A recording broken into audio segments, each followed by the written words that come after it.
একজন বেশ্যা নিয়মিত এক পূর্ণ সাধুর শিষ্যকে নিয়ে উপহাস করত।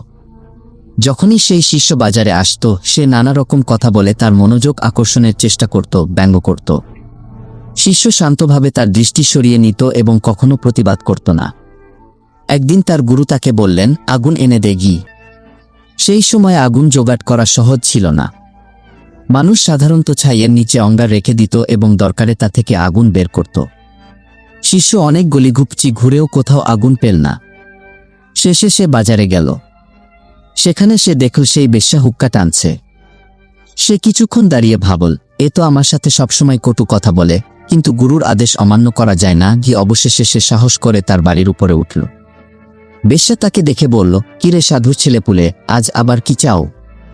শিষ্য শান্তভাবে বলল, মা, একটু আগুন চাই। সে ব্যঙ্গ করে বলল, আগুন তো পাবে, তবে দাম দিতে হবে। একটা চোখ তুলে দে, তারপর নিয়ে যাস কি। শিষ্য এক মুহূর্ত না ভেবে নিজের আঙুল দিয়ে চোখ তুলে সামনে রেখে দিল। এই দৃশ্য দেখে বেশ্যা স্তম্ভিত হয়ে গেল। সে কাঁপতে কাঁপতে আগুন দিয়ে দিল। শিষ্য চোখে পট্টি বেঁধে গুরুজির কাছে ফিরে গেল।